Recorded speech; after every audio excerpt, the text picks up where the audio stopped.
Estimados estudiantes del grado 11º y 12º, vamos a hablar sobre la guía número 8.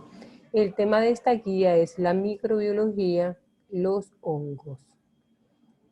Seguramente muchos de ustedes han dejado a temperatura ambiente u olvidado en algún lugar una fruta, un pan, algún tipo de alimento, y al pasar algunos días lo han encontrado con un crecimiento verdoso, blancuzco, gris e incluso negro. Bueno, les quiero decir que si les ha pasado esto, han tenido un encuentro con los mohos. ¿Qué son los mohos? Son hongos pluricelulares porque están formados por muchas células, pero a la vez se puede decir que son microscópicos. ¿Por qué? Porque podemos mirar bien o definir sus estructuras si los observamos a un microscopio. En esta guía vamos a hablar sobre los hongos. Los hongos son un grupo de seres vivos que se clasifican, como está señalado aquí en el recuadro rojo, en el reino de los hongos o el reino fungi. La naturaleza tiene 5 reinos reconocidos y ampliamente difundidos, aunque otros autores e investigadores están postulando que se amplíen a 2 reinos más. Bueno, este reino, el reino de los hongos, son organismos eucarióticos. ¿Qué quiere decir eucarióticos? Que son células que tienen un núcleo definido en donde se encuentra organizado el material genético que es el ADN, el ácido desoxirribonucleico. Los hongos pueden ser de 2 tipos, unicelulares, como su nombre lo indica, están formados por una sola célula, o pluricelulares, que están formados a partir de 2 o más células. Características importantes del hongo, miremoslo aquí en la imagen.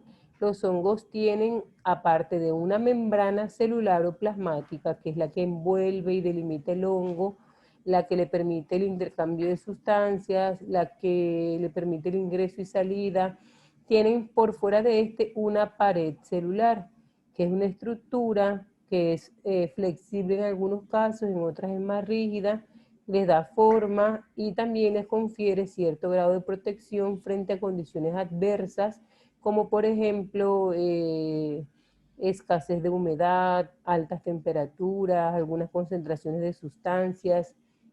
Bueno, esta pared celular está formada por unas sustancias que son glucanos, quitina y glicoproteínas. Bueno. Al hablar de hongos no podemos decir que existen en un hábitat exclusivo, sino que sus hábitats, es decir, el lugar donde ellos viven, son diversos. Pueden ser subterráneos, pueden vivir en el suelo, en la superficie de troncos, en materia orgánica en descomposición, otros crecen sobre plantas, otros se encuentran parasitando animales, otros incluso viven en nosotros parasitándonos también o solamente viven sobre nosotros sin causarnos daño. Pero una característica sí que es común de los hongos es que donde haya humedad y oscuridad, esos son los sitios preferidos de ellos para florecer o para prosperar.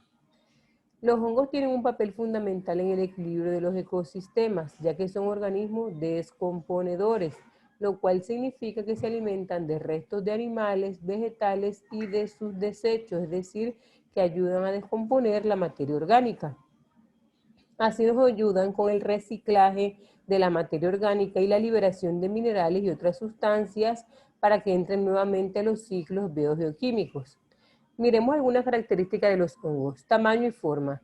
Como les decía, su tamaño puede ser unicelulares, como las levaduras, o pueden ser pluricelulares, que pueden ser microscópicos como los mohos, o macroscópicos que los podemos ver a simple vista como los champiñones.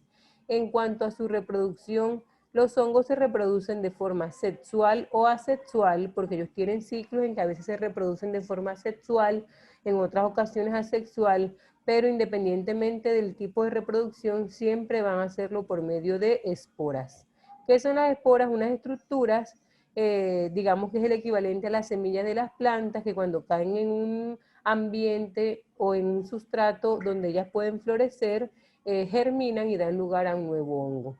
En cuanto a su respiración, a veces pensamos que por ser organismos microscópicos no respiran, porque para respirar no se necesita siempre tener una nariz como la tenemos los seres humanos. Ellos respiran. ¿Cómo respiran? A través de la membrana celular. Algunos necesitan oxígeno, lo que los hace aeróbicos, pero en estos organismos unicelulares o microscópicos vemos una característica, es que muchos de ellos, como también lo habíamos visto en la guía anterior, como las bacterias, son anaeróbicos, es decir, no necesitan oxígeno para sobrevivir, sino que su aporte de electrones para hacer sus procesos vitales vienen de otro tipo de sustancias. En cuanto a la nutrición, son organismos heterótrofos. ¿Qué quiere decir heterótrofos? Al igual que nosotros, ellos deben tomar su alimento del medio externo porque no tienen la capacidad de realizar su propio alimento.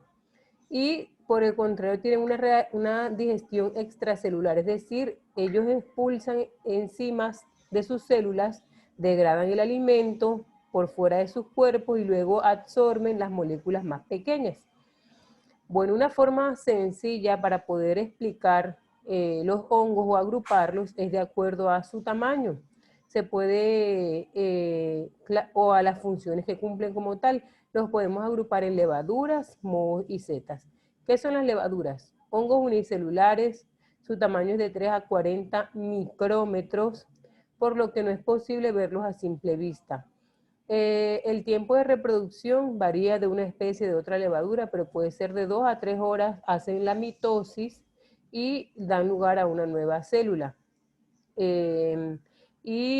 Hacen también la mitosis por gemación. Bueno, pueden ser útiles a nivel industrial. La mayoría de las levaduras son útiles, como por ejemplo el género Saccharomyces, que se utiliza en la elaboración de panes, de cervezas, en todas las fermentaciones, elaboración de vinos, alcoholes, etc. Pero también hay levaduras patógenas como la cándida, que se pueden encontrar en superficies como nuestra piel, cáscaras de frutas, insectos, etc. Los mohos son hongos pluricelulares, filamentosos, de pequeño tamaño, que crecen en las superficies de alimentos y otros materiales orgánicos. Siempre debe haber una condición de humedad, sombra o un ambiente cálido o descomposición para que los mohos germinen. Ese crecimiento que es filamentoso, que parecen como ramas, pero muy, muy minúsculas, a ese crecimiento que está aquí en las fotos, son estos brazos, estas extensiones, se le conoce como hifas. ¿Qué son las hifas? Son agregados de células, es decir, una célula detrás de otra célula unidas y divididas entre sí por la membrana y la pared celular que van formando el micelio, o sea, el conjunto o el cuerpo del hongo.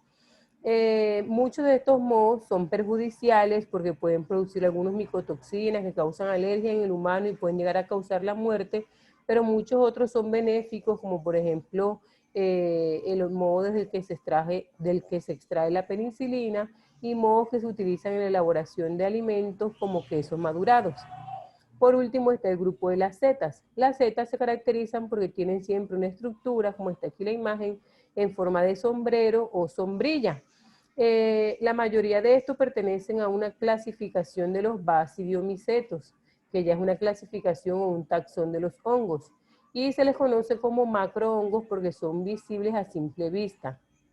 Ellos crecen casi siempre donde hay humedad, sobre troncos, en los jardines, cuando hay lluvias, pueden crecer por encima o por debajo del suelo, y dentro de este grupo se encuentran hongos tan variados como los champiñones y otras especies que pueden ser comestibles y utilizados en gastronomía, pero también existen hongos tóxicos que se caracterizan generalmente porque tienen colores fuertes y tienen efectos alucinógenos, y aquí en la imagen está un hongo precisamente de ese tipo, que causa alucinaciones porque es un hongo tóxico, es Amanita muscaria, es una seta o un hongo venenoso. Y en muchas culturas, muchas regiones utilizan los hongos venenosos o los alucinógenos en ciertos festejos, reuniones o para usos indebidos. Bueno, vamos a mirar las actividades. La actividad 1 es consulta información sobre estas enfermedades fúngicas y completar el siguiente cuadro. Primero, la enfermedad roya del café. Ustedes van a consultar cuál es el nombre del microorganismo, es decir, cuál es el nombre del hongo que causa la roya del café. A eso se le llama agente causal y lo van a escribir aquí. ¿Y cuáles son los principales síntomas de la enfermedad? Aquí lo escriben. Dice, roya del café obviamente es una enfermedad que le da a las plantas de café. Enfermedad, la caspa. Van a consultar cuál es el hongo causante de la caspa y cuáles son sus síntomas. Igual con la onicomicosis, vaginitis por hongo y la tiña corporal. En la actividad 2 van a integrar, que van a hacer a realizar la traducción de este fragmento en inglés, que al hacer la traducción van a descubrir las características de la pared celular de los hongos. Aquí solamente este fragmento que nos habla sobre cuál es el papel que cumple la pared celular de los hongos, deben traducirlo. El punto 3, deben consultar sobre el hongo famoso del recuadro izquierdo y lo van a unir con la información correspondiente a ese hongo en el cuadro o recuadro derecho. Utilicen colores para las líneas, porque si lo hacen todo con el mismo color se confunden las líneas y se me dificulta el momento de calificar. Entonces, por ejemplo, el primer hongo que dice aquí es Saccharomyces cerevisiae. Ustedes van a mirar cuál de todas estas descripciones que se encuentran a la derecha le corresponde y lo van a unir. Asimismo van a hacer con Candida albicans, Penicillium notatum, Agaricus bisporus, Ganoderma lucidum, Penicillium roqueforti y Rhizopus stolonifer. Y eso es todo lo que deben desarrollar en esta guía. Espero que les haya servido esta explicación. Muchísimas gracias.